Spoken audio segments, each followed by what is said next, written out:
310864. Station's your final time cue will be with 15 seconds until airtime. Mark, 15 seconds until airtime.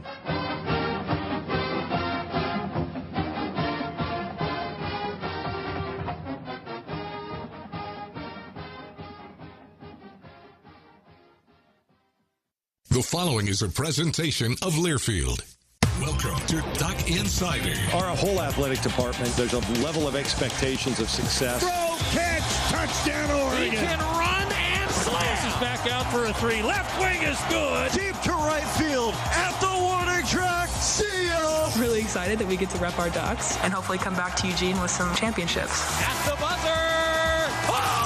We have so many teams that are excelling right now, and it's really fun to be a part of. Give it to me, baby. My house. I'm taking it there. Huge win for Oregon.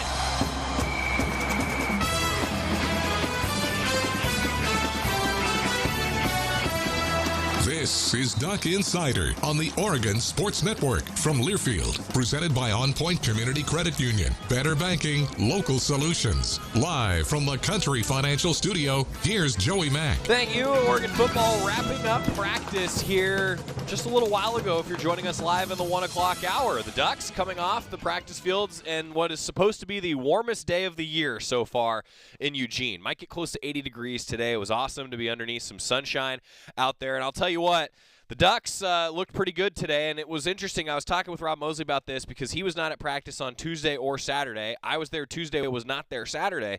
Ducks did a lot of 11-on-11 situational stuff today. And, you know, not that the drills aren't important. Don't get me wrong. Coaches would hate me if I said that. But for me, the amateur onlooker, I like seeing the 11-on-11. It makes you feel like it's football season. It really makes you feel like the Ducks are ever so close to that spring game coming up on April 23rd. Pac Autzen Stadium, we're really looking forward to having a full house. Oregon softball starts a series on Friday at 5 o'clock. A little bit of a schedule adjustment. If you missed the news earlier this week, it's going to be 5 o'clock, 6 o'clock, and noon for the Ducks taking on Arizona State this upcoming weekend.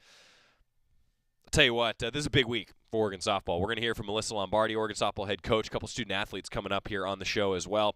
And Oregon baseball, they met with the media today. We have a full baseball preview for you on the show tomorrow, including a conversation also on the show tomorrow with Casey Martin, head coach Oregon men's golf. We're going to chat with him. Women's golf, second-ranked women's golf team made it 9 for 9, recording top 5 tournament finishes with their second-place finish on Wednesday in the Silverado Showdown. More on that coming up in a moment. And also a quick programming note. Tomorrow, Duck Insider, for those of you who tune in on 95.3 The Score in Eugene, Duck Insider is going to be moving to KUGN with the start of Eugene Emeralds baseball season.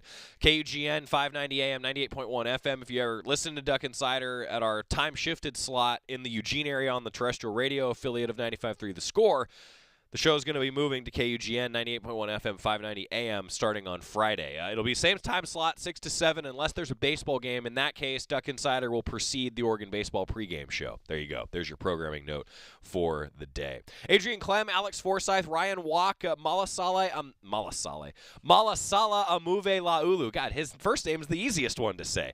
Sala, as they call him. We've got interviews with all those guys coming up for you today in addition to some Oregon softball. So I'll tell you what, I'm just going to get the heck out of the way. And how about associate head coach and offensive line coach Adrian Clem? He met with the media after practice today. Oregon, what brought you to come here, and what was it about this program that decided the job change for you? Just the familiarity with the Pac-12, just being a West Coast guy. You know, it's nice to be close to home. I'm from LA originally, so I just have it's just one of those things I wanted to get back out here at some point. I didn't know if it was going to be Oregon or some other school or something like that, but I wanted to be back on the West Coast at some point in the Pac-12 specifically. What has been the biggest adjustment? You've done it before, you did the main time of your career, but college football changes a lot in 3 or 4 years. So what was a big adjustment? It's changed significantly. I mean, the biggest thing has been just the recruiting with the NIL and the portal and all those different things like that. It's forever changing every single day. You know, so just staying on top of, you got to recruit your own guys that are already in the program as well as other guys. And so that was an adjustment initially. I mean, it's not something that is really difficult. It's just something you just have to adjust to and just be cognizant of. What did you learn from the Steelers that you were able, or did you learn some things from them you're able to apply here now? It's just a growth process. It doesn't matter if I went to another collegiate team or NFL team. You just grow in different ways. You know, I used to be in spread offense throughout my time in the college ranks, and then going into the NFL. You know, we run more pro style type deals, right? And they're coming back. Those are things that kind of integrated with what Kenny Dillingham does, and find a way to integrate those things so we can have success and kind of throw defenses off. And it's been a pretty smooth transition. The great thing about Kenny is Coach Dillingham is they just really open to change, and he's very familiar with a number of things. Even if he hasn't run it before, he has a great understanding of the game as a whole, including the offensive line, so he's able to tie things together. So that's made the transition fairly easy.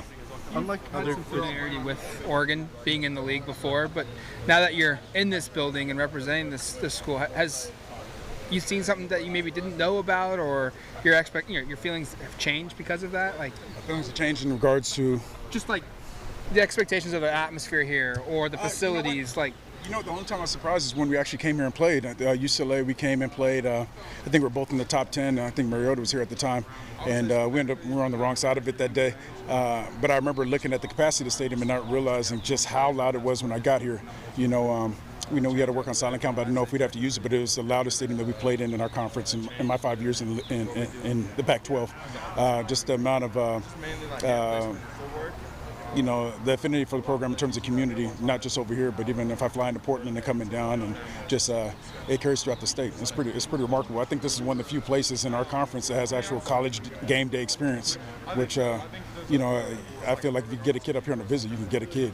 Not just because of the facilities, but because of everything as a whole, the community and all that. True college town. Yeah. The past couple seasons, Oregon's been known as a very run-heavy offense, and Coach Dillingham's talking about high-tempo, pro-style. How does that impact the approach with the O-line, if at all? Well, we're ready to do both. Obviously as an offensive line coach, I love to run the ball, but I think we're going to be fairly balanced. And when he says we're going to be up-tempo, it's not up-tempo every single play. We're going to play with a sense of urgency, but it's not like we're just running up the line. I think we'll change it up. Change it up periodically throughout the game to keep the defense on their toes. But it's something that we keep in our back pocket too, that if we could run the ball down somebody's throat, then we're going to do that, This program the last couple of years have rotated a lot of guys. I understand you weren't the coach here for that, but just what's your philosophy of just the amount of rotations and how frequently you do? Yeah, I don't know if I wouldn't say anything's wrong with that. That's not what I like to do. I like my preference is to develop some form of continuity amongst the group. I think it's better that way if guys can play together, that they get a better feel for one another. And when the running back is in the backfield, if he's following the same guys on combinations throughout the week, he knows how to set that up. And all of a sudden it trickles to them as well. In pass protection, guys set different ways. You could coach it all you want, but guys, they do certain things. Some people are struggling with certain things. The guy may cut the edge on the right. On the other side, they may be a little firmer. So the quarterback has a little better pocket presence because there is a continuity, because he gets a better feel for it. You're changing one guy, maybe things change up a little bit, but it's not significant enough that it changes everything. Whereas if you have guys, in my experience, if you have guys coming in and out, in and out, in and out, there's a lot of uncertainty for other positions, and then there's a lack of continuity within the group. But you need to have position flexibility, and that's something we're working on right now. We don't have any definitive starters. We just have guys that we're moving around a little bit, getting a feel for them. Especially for me, there's a couple guys I'm aware of because there were guys that were potential draft picks, but I want to see how guys work in combinations, and just then we'll go from there. I was going to say, what your impressions of this offensive line? It's probably one of the more experienced units in all of college football, with a lot of guys using that extra year of eligibility. Yeah, that's a great thing. There's a foundation to build off of. The one thing they did a really nice job of is getting guys with good character. Like in our room, we have a lot of guys that have good character. They're a tight-knit group. And anytime you have that, then you can focus on just football. So we've been able to focus on that. There's some things that, I teach and some things I want to implement that are kind of almost polar opposite of what they've been doing. So that's been a process, and just drilling that out. But it'll come with time, and just we're getting better each day, Hopefully we'll be ready, week one and have it the way I want it to be. But the guys are more than willing to do it, and they're working their tails off to get there. What's that fight like for Jackson Powers Johnson if he's offense, defense? Well, I lost that one initially, so hopefully he gives it to me in the end. I don't want to give him up. I watched it just like a fan. My youngest son, this is his favorite school. Yeah. Even when I was at UCLA, one day I made him come to the locker room with no shirt on because he had the nerve to wear a damn Oregon shirt to a UCLA game. But it's something I'm familiar with because he watches the games, so I watch it with him. But I saw the bowl game, and I saw maybe 2 or 3 games during the season. So obviously bowl game, he played on that side of the ball. Yeah. I think he's a good player. He has a great competitive spirit, and that carries him a long way. And then he's a physical player. I love having him on my side of the ball, but that's ultimately up to coach. You can be a good player for us on either side of it, and we both need him. So. After having experience at the college level and then most recently in the NFL, what are some of the differences you've noticed between college and pro offensive linemen? Are there maybe some areas that college guys tend to need a little bit more work at? Yeah, you notice when you're going in the NFL, guys coming in, but that's not something new. That was even when I was in college the first time. They're not as technically sound. And I think that's because of what guys are doing schematically as offensive coordinators. People aren't being taught to fit combinations and how to displace defenders and different things like that because it's not needed. Everything is laterally, and that's one of the things I'm saying is the polar opposite of maybe what they're doing before. A lot of things they want to do is fit into line of scrimmage, be a little more physical at the point and all that. And like I said, there's nothing wrong or right. It's just a different style and different mentality, and just I like to impose our will on people and not kind of. I want to be the reason why we're breaking for 20 yards and not we're just covering them up and letting those guys do all the work. So I like to get to the point where we can put the team on our back and we can carry games out. And if we're running and having a nice day and we're averaging a good amount and we can make, move the, ball, then maybe hit 30 runs in a game, and they're everywhere, outside, inside, get big men running in space and all that. So I just think there's been a lack of not here in particular, but just in college football as a whole, you've seen over the last decade, there's been a real lack in technique and physicality getting up. The focus has been more primarily on getting athletes and guys that can move laterally on that. So when they get up at that level, you have to be a grown-ass man and move guys off the point. And a lot of guys are capable of doing that. So you have to change the game at that level to kind of mimic this a little bit until you get to that point. And those teams that are able to play like that are able to physically dominate other teams. And you can tell the teams that, put the focus on those type of linemen and those that don't. You talked about how it's almost been like you're asking them to do the polar opposite of what they're used to. How has that transition been going from, them being like the sole focus almost, with Cristobal being an offensive lineman focus, to now? How has that transition been? How have they reacted? Well, this is still the main focus, the primary focus, and I still think they're the leaders on the team. It's just from a technical standpoint, we do things differently. And that's not saying that anything they were doing was wrong. It's just a different style of player, a different mentality that I want to play with, if that makes sense. So yeah, it could be opposite, but it's not saying that what they're doing is right and what I'm doing wrong. I'm friends with Mario and those guys, and I think they do a good job. It's just, I prefer to do it a certain way, and I coach a certain way, and that's the way we're going to do it. So. How do you think they've reacted to that philosophy? They've been receptive to it. It's one of those things you could introduce, and they've had some success, but then when you show something, I make intercuts of what maybe they did last year, and hey, this is what you're doing it right, look at the difference. And it's kind of like, oh, okay, I see, and then kind of ends the conversation, but there is a frustration of sometimes it's not as consistent because it is a learning process, and sometimes you divert back to things that you did before, previously, and it's just getting guys to get confidence in their abilities, and we want to rep it enough and do it correctly enough times that you can start operating with unconscious competence. So we're just working on that and trying to master that. Coach, you guys have been going between Bo and Ty at quarterback. Is there a difference in protection when Bo's at quarterback or when Ty's at quarterback? No, they're both quality guys, and they both bring different elements. They both have really good qualities about them. They're a little bit different, but, they're very talented, and they just we're running with Kenny runs, and if he makes some adjustments to it, he does to maybe play into some things that they do exceptionally well. But for the most part, we keep the offense the same, and there are some things that I think once we get into it and, a guy presents himself as the starter, maybe there's some elements that we put some things in that play to his strengths more. But right now, it's just an open competition, and coaches, just putting in the offense, and guys are learning it. You can watch film from practice. Just what do you look for? What are you defining as that this was a good practice today when you watch film and close the book on that? I think everything, for me, it's about effort. So, a good practice to me is about effort and just playing with a competitive spirit. I don't think anything's ever going to be perfect. Our aim is for perfection, but that's not realistic in terms of we got to keep building to each day. So as long as they're giving maximum effort and they're being competitive and playing with some juice a little bit, then I can work with everything else. So just give me that, and we can work around all the other stuff and improve every day. A lot of good stuff there from Adrian Clem. Just a wealth of information. I thought it was pretty funny talking about his son being a big Oregon fan and wearing an Oregon shirt to maybe another team's venue. I thought that was pretty funny from Coach Clem talking to him. We're going to hear from some of his guys, Alex Forsyth, Ryan Walk, Big Sala. We'll hear from all those guys coming up. Talking offensive line after practice today on the Oregon Sports Network from Learfield. Dear gas prices, Toyota is the #1 retail brand for electrified vehicles for 22 years. That says it all. Toyota hybrids. Find yours at Toyota.com. Toyota, let's go places. Based on manufacturer estimate CY 2000 through 2021 sales. After 2 years of construction, my wife and I finally moved into our dream home. So when a bathtub fixture broke, causing major water damage, I was glad we had the home insurance protection we needed. How do you know your home is protected? Talk to a Country Financial rep like me, Nick Simon. We can help you understand your options and select coverages to meet your needs. Then if something happens to your home, you won't have any surprises. Need the right coverage for your home but not sure where to start? Visit TakeSimpleSteps.com or contact a local Country representative. Dear gas prices, Toyota is the #1 retail brand for electrified vehicles for 22 years. That says it all. Toyota hybrids. Find yours at Toyota.com. Toyota, let's go places. Based on manufacturer estimates, CY 2000 through 2021 sales. Your daily dose of Oregon athletics. This is Duck Insider from Learfield. Papa, why can't we telegraph while riding a horse? Son, there ain't no one to blame but Jeffro. He was riding old Betsy the Stallion, tip-tapping away at his telegraph, when blam! Ran right into the side of the saloon. Well, if Jeffro can't do it, neither should you. Don't text and drive. Visit StopTextStopWrecks.org. A message brought to you by the National Highway Traffic Safety Administration, Project Yellow Light, and the Ad Council. Adopt US Kids presents What to Expect When You're Expecting a Teenager. Learning the lingo.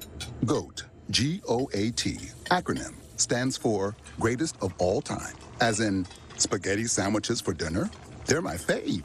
Dad, you're the GOAT. You don't have to speak teen to be a perfect parent. Thousands of teens in foster care will love you just the same. Visit adoptuskids.org. Brought to you by the U.S. Department of Health and Human Services, Adopt U.S. Kids, and the Ad Council.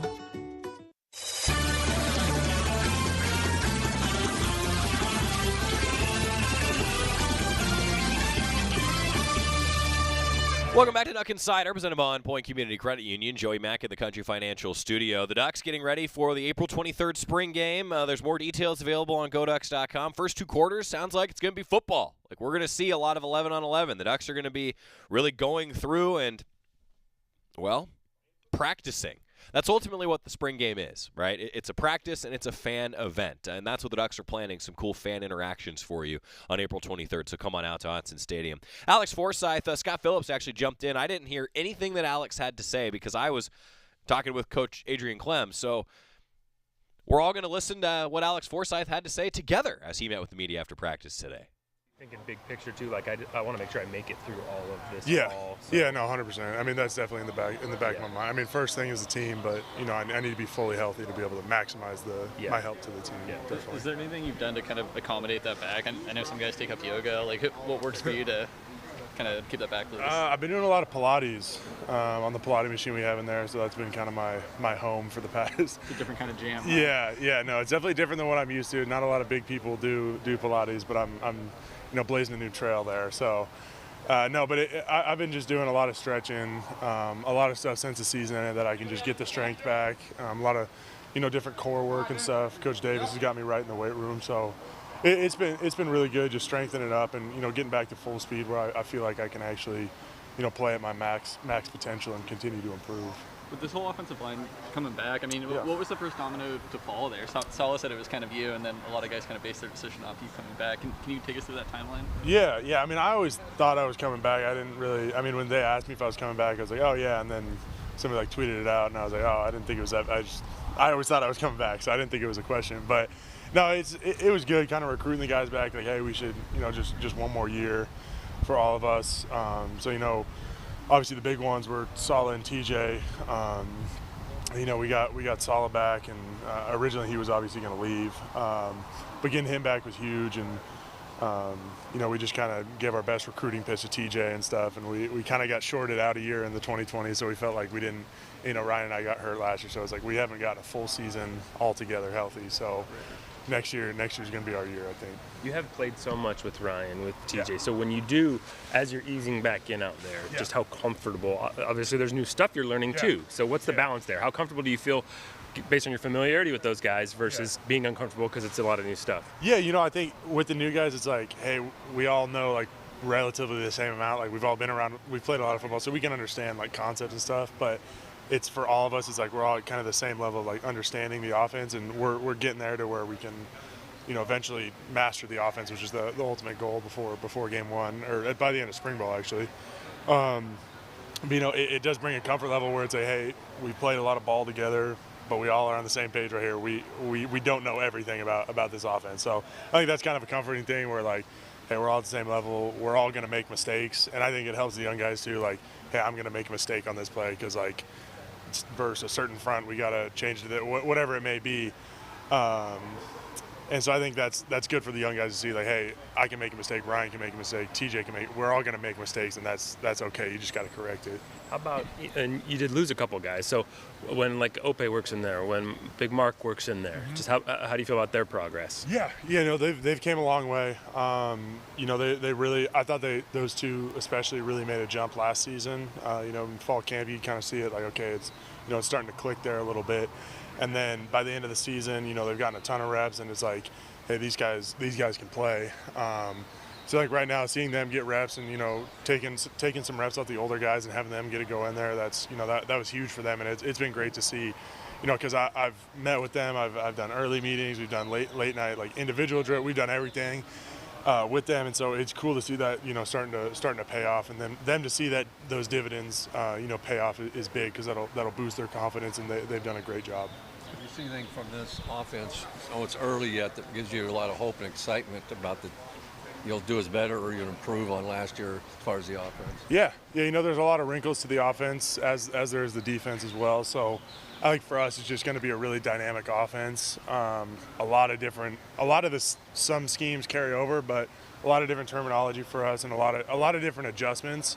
So I think it'll allow, you know, our young receivers. We got some athletes out there that'll be able to play fast and, you know, really utilize them definitely in this offense. And we got a lot of good running backs too, tight ends. So I could go on and on about that. But yeah. When you said you felt at times like a freshman, was that based upon some of the schematic and just learning the terminology? Is that what that was? Yeah, it was more just, you know, you hear a play and you're like, okay, I got it. And so it's the first time in a while I've had to do that. Exactly, yeah. It's like, hey, okay, like the last time we had to learn an offense was 2 years ago, and it was like that one, I felt like same thing. I felt like a freshman again. Then I was like, okay, I can kind of study it, and we had nothing to do over quarantine, so I pretty much just read the playbook the entire time. So kind of mastered that one pretty quick. But with classes and stuff right now, it's hard to, you know, get it all in. But I think, you know, once we get a better feel for it, you know, we're gonna start playing a lot faster and not having that hesitation. Like I said, we're like, okay, what is this play, and then kind of tell it to each other. But we'll be good.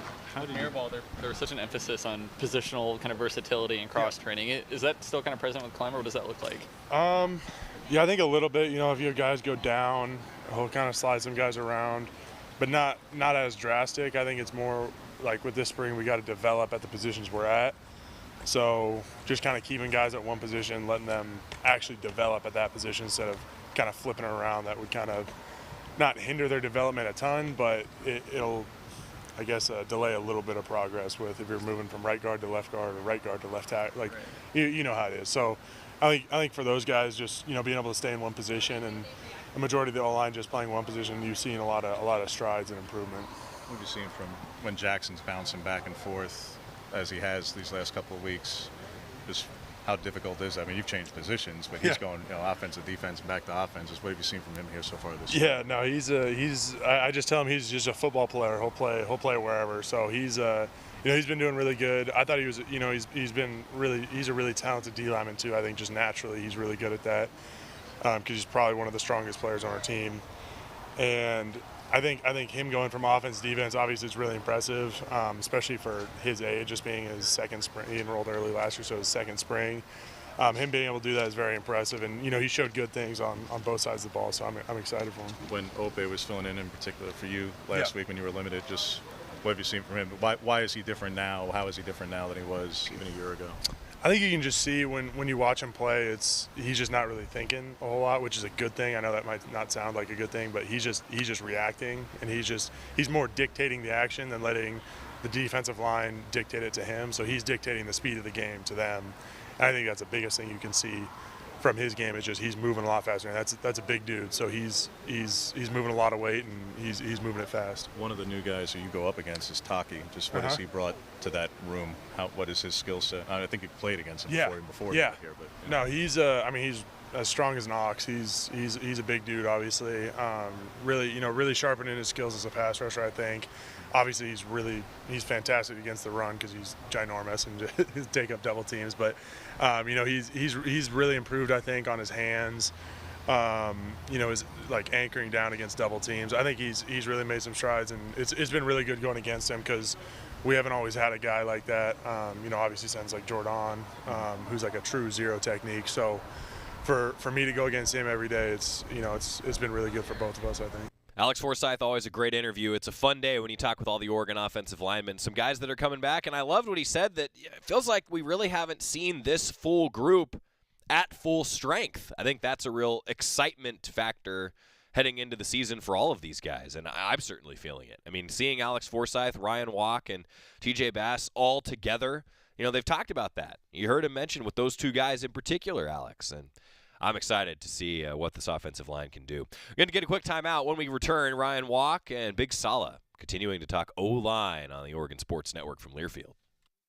From the weight room to the classroom, on the field and off it, On Point proudly supports University of Oregon athletics because student athletes do so much more than bring us pride on game day. They bring our entire community together in Eugene and all across Oregon. So whether you're watching the game in the stadium, at home, or at your favorite local business, their success makes all of us stronger. On Point Community Credit Union. Join in. OnPointCU.com. Federally insured by NCUA. Equal housing opportunity. As my family continued to grow, I realized I'd have to replace my beloved Jeep with something that has, well, more seats. I'm Jason Hines, Country Financial Rep and father of 7. Whether you're upgrading from your sporty ride with no room for a car seat or finally replacing your well-loved beater that still has a cassette player, you'll want the right protection for your new car. Work with a Country Financial Rep like me and get the protection you need at a price you can afford. Learn more at TakeSimpleSteps.com or contact a local Country representative. You're listening to Duck Insider. Duck Insider on the Oregon Sports Network from Learfield. Is that a faucet running? That's not a faucet. That's a river rushing through the forest. Forest rivers provide over 100 million people with clean water to drink. What? I can't hear you because of the vacuum. That's not a vacuum. That's the trees in the forest cleaning up the air we breathe. I didn't know the trees were so amazing. Yep, and the forest gives us shade, trees to climb. That's awesome. Let's go explore some more. Visit the forest today and enjoy all it does, just for you. To learn more about the forest and find one near you, go to discovertheforest.org. Brought to you by the U.S. Forest Service and the Ad Council. You're not too cool for me. And in return, I reciprocate that sentiment. I'll never be too cool for you. I was a man with a plan, but now I'm a dad with a decree, and you can't take that from me. Please let it be noted that I told my job they can dock my pay. Right now, it's just too important to take you to school every day. I want to be legendary for you. I want you to puff out your chest when you go to school, the same way I do. I walk taller because of you, because I found everything to live for. That's dedication. Visit fatherhood.gov to hear more. Brought to you by the U.S. Department of Health and Human Services and the Ad Council.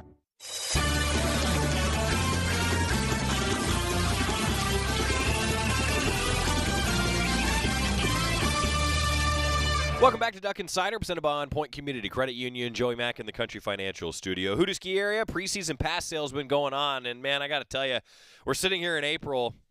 You can still head out to Hoodoo, dig into some deep savings thanks to our friends at Hoodoo, longtime supporters of Oregon athletics. Ryan Walk, he got banged up last year.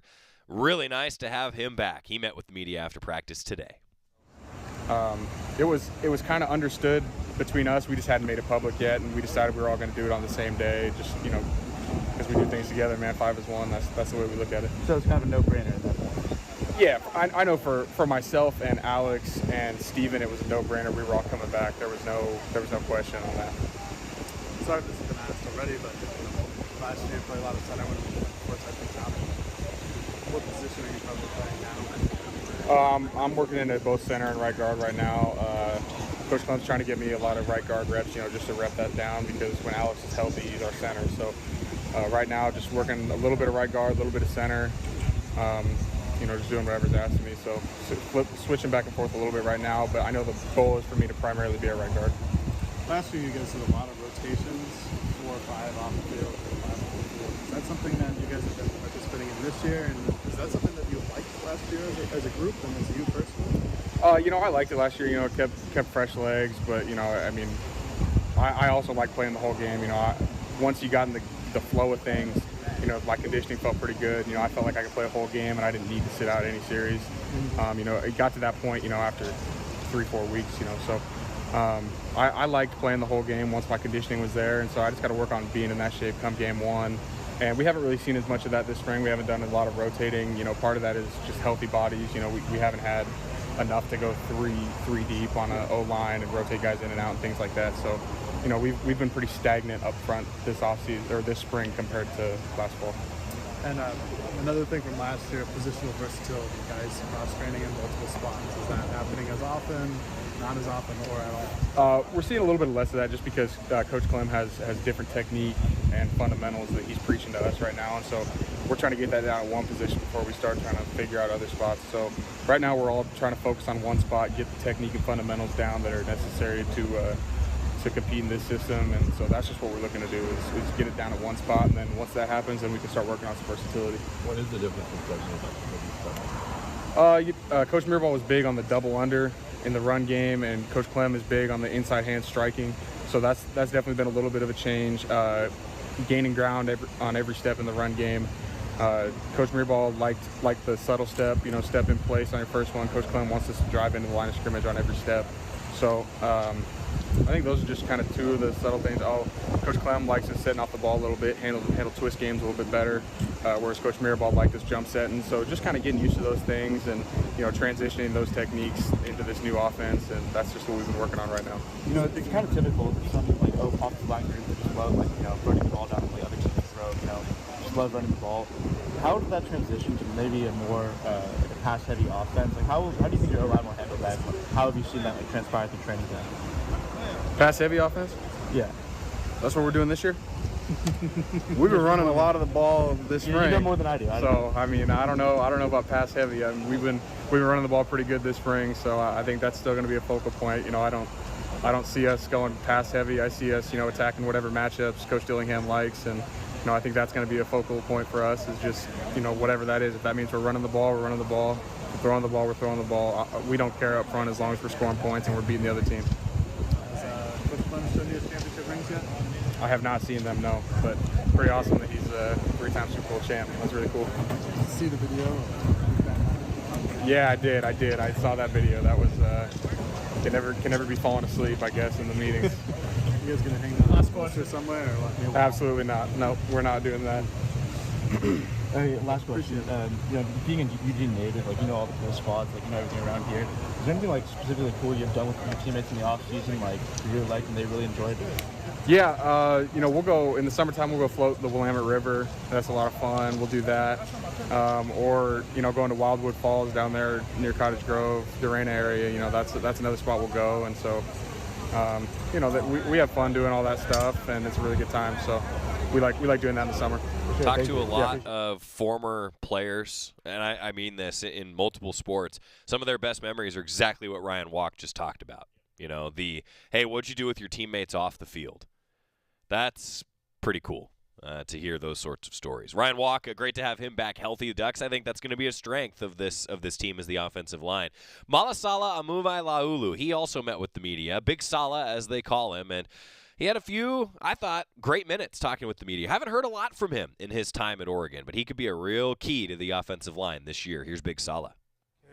I see big things with this coaching staff, so that's why I decided to come What back. are some of those things you want to develop? What are some of the things you feel like you could get better at? Repetition, like what they said, always stay consistent, so just trying to improve on things I need to work on. What's your relationship with Coach Clem? How's that pretty good, going? Pretty smooth. Yeah. Yep, just like the rest of the coaches and the people all around here, so pretty good. How much did all of your other fellow linemen announcing them they're returning? How much did that impact your decision to return? It's pretty big. I feel confident with them. They're like my brothers, so that's why I wanted to come back as well too. So yeah. Was there anybody who kind of got the ball rolling on that idea that you guys were all going to come back? Who was the first one to kind of decide that was going to move? Well. Basically, it was called our captain, who's Forsyth, and the rest of the linemen. So, yeah, that's why. But once Forsyth was on board, it was kind of like Yep, and we all want to stay there as one. So, yeah. Do you feel more at home at guard or at tackle nowadays? It's called whatever the coach puts me in. If they need like a guard, center, whatever, I got them. How different a player are you today than the guy who showed up here 3+ years ago at, I think like 60, 70 pounds heavier than you are today? I feel like more, let's see, I feel like more lean. Like my gut is like kind of like lower and stuff. Let's see, I feel like more, how do I say it? My bad. I feel like more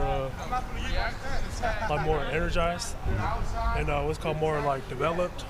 But things that like over here, like the people all around is like legit and stuff. So I feel like more accomplished compared to before. Can you talk about the difference between this year's camp with Coach Lanning, between last year's camp? Like, can you tell us like some of the major differences you've been working on with Bill?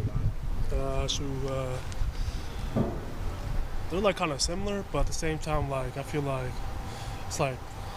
they're both the same. Like they're both like competitive and stuff like that, and that's a good thing. So, yeah. I like that at the end. I mean, he said, they're kind of the same. Both very competitive. That's what you want from a fall camp, right? Getting ready for that April 23rd spring game first, though, as spring ball continues. Sala, Ryan Walk, Adrian Clem, Alex Forsyth covered a lot on the offensive line here today. When we come back, let's hear from Melyssa Lombardi, Oregon softball. Big 3-game series against a team in Arizona State that's undefeated in conference action. That's coming up on the Oregon Sports Network from Learfield.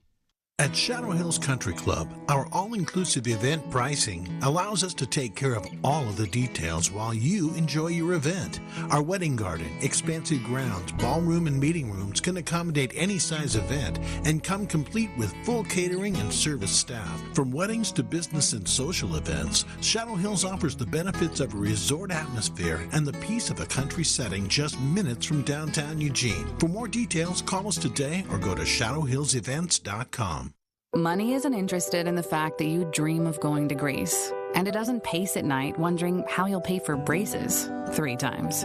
The point is, money without people is just money. Only people can use it to run the family ranch, buy their first house, or adopt a happy old dog. To us, the powerful thing about money isn't money at all. It's helping you harness the power of yours. On Point. People are the point. Federally insured by NCUA. Equal housing opportunity. This is Duck Insider, presented by On Point Community Credit Union on the Oregon Sports Network from Learfield. Right now, our country feels divided, but there's a place where people are coming together. I was nervous to talk to someone so different than me. Me too. Love Has No Labels and One Small Step are helping people with different political views, beliefs, and experiences connect through conversation, and it feels good. This conversation gives me hope. It gives me a lot of hope, too. Take a step toward bringing our country and your community together. Start a conversation at lovehasnolabels.com/onesmallstep. A message from StoryCorps, Love Has No Labels, and the Ad Council. When you went car shopping, you meant business. You aced vehicle history searches and test drives. You out-salesmaned the salesman. Now you've got your wheels. If you manage that, you can get your retirement plan on track. Visiting aceyourretirement.org can help. With 401k tips and smart saving strategies, you'll have the info you need to get more for your future. Go to aceyourretirement.org, because when it comes to speeding past financial challenges, you're an ace. Brought to you by AARP and the Ad Council.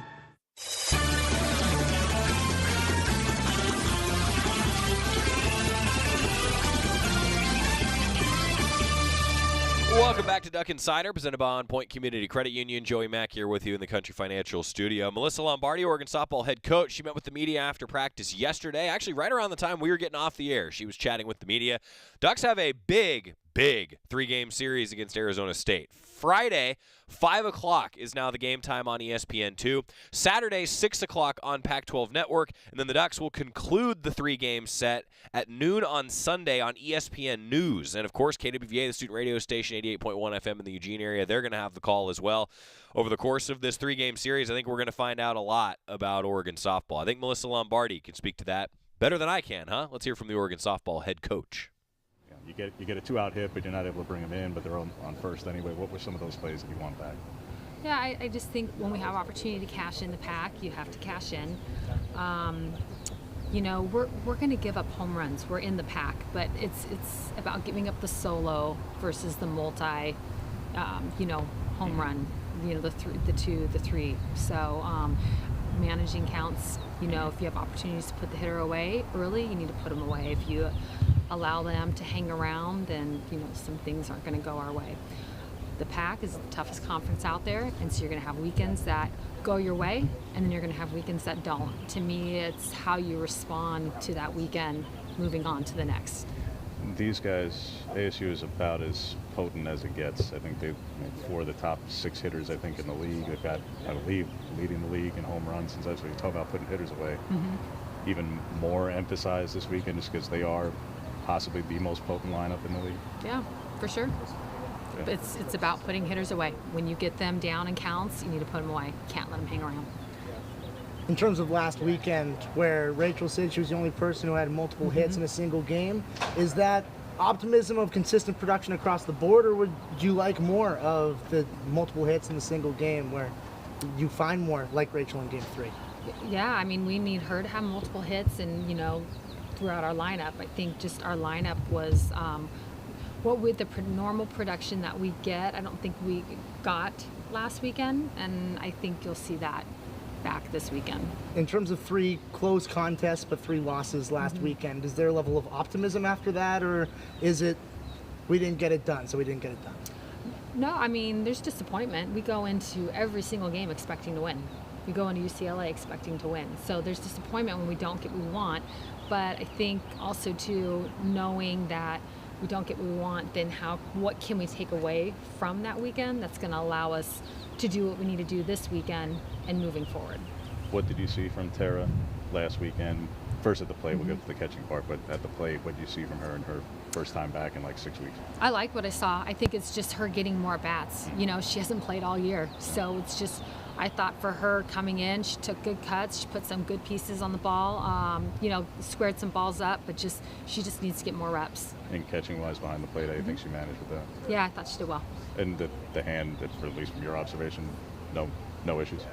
That's about as good to hear. Yeah, it's great. Great news. Between her and Carissa and Pick, you're about, realizing, not looking past not having Brooke, that's pretty significant. But because she's out for the year, you are as healthy as you can be at this point. We've got our full roster. I mean, obviously we're missing Brooke. We've missed her all year, but we have our full roster. I mean, this will be our first series going into that we've had our full roster.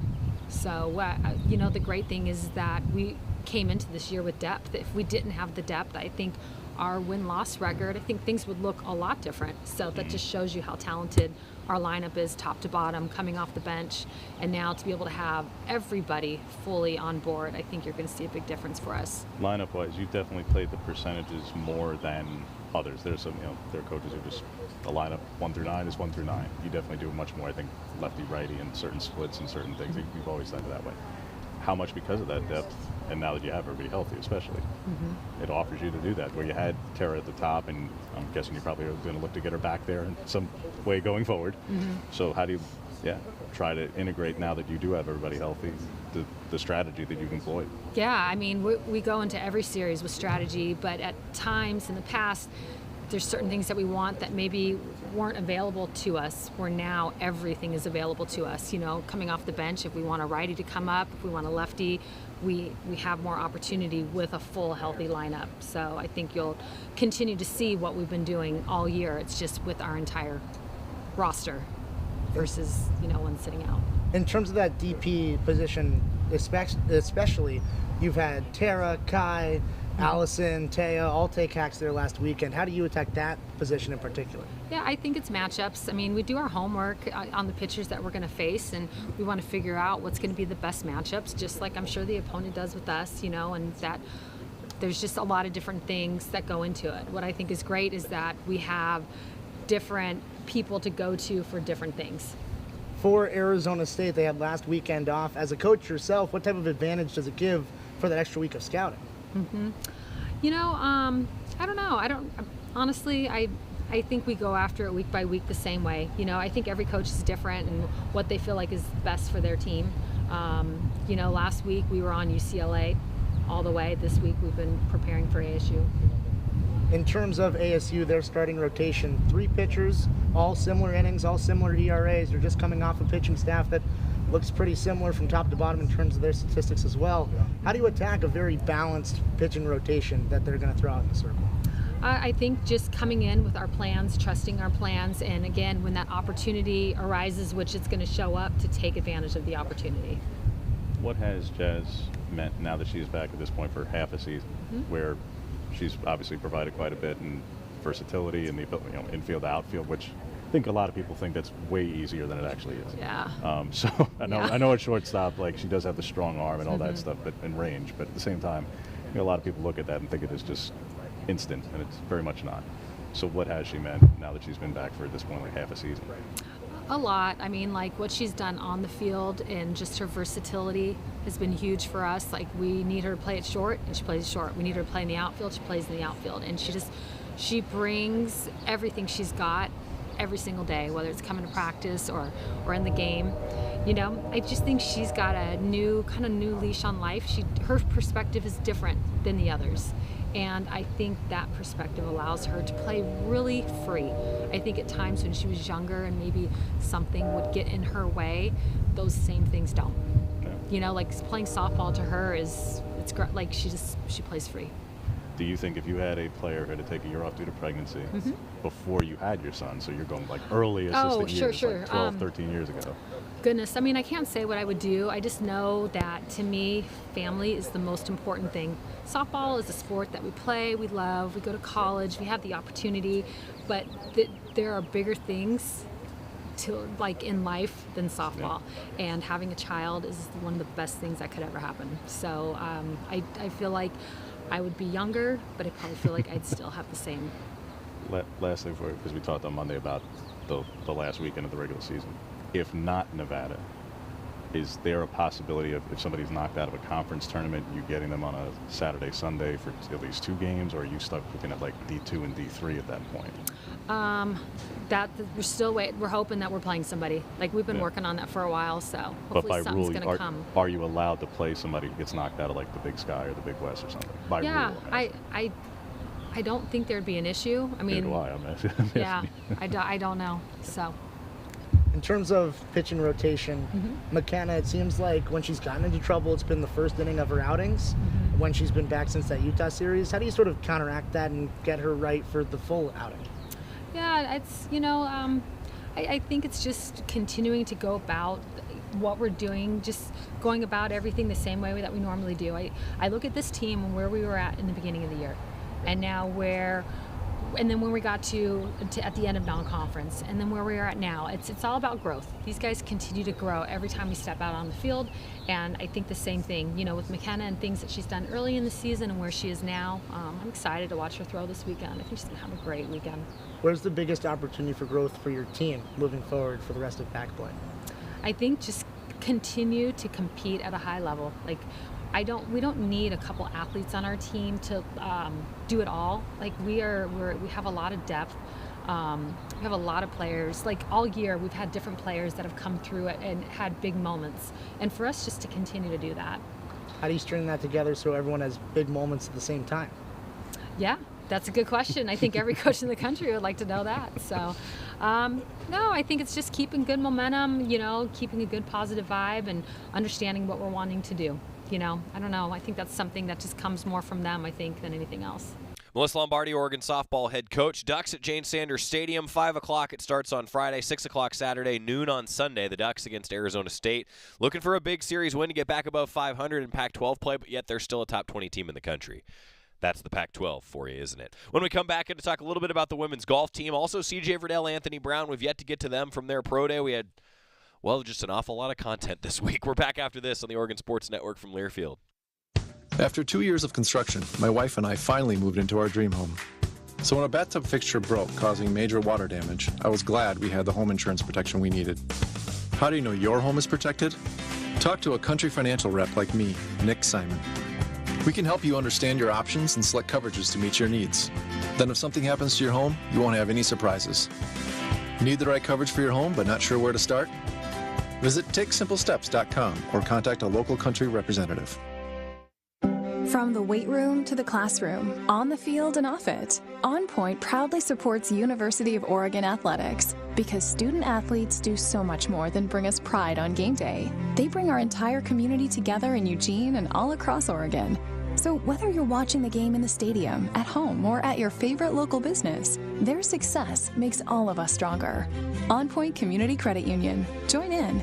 OnPointCU.com. Federally insured by NCUA. Equal housing opportunity. More Duck Insider coming up on the Oregon Sports Network from Learfield.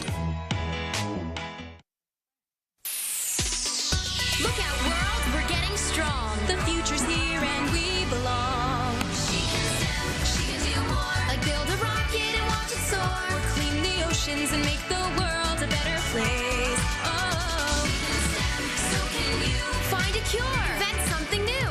There's no challenge in the world that she can't face. She can STEM. Learn more at She Can STEM. A message brought to you by the Ad Council. Steven. Who said that? Me, down here. Ugh, what are you, a yellow booger? I'm a banana slug, Steven. What are you doing in my room? I'm your sense of adventure. It's been a long time since we've had an adventure in the forest. Mom took me to the forest last year. I'm a slug, Steven. It took me a long time to get here. You're right. I should get out. Yeah, the forest is not that far away. Hey, Mom! Come to the forest where the more adventurous you lives. Check out discovertheforest.org for cool places nearby. Brought to you by the U.S. Forest Service and the Ad Council.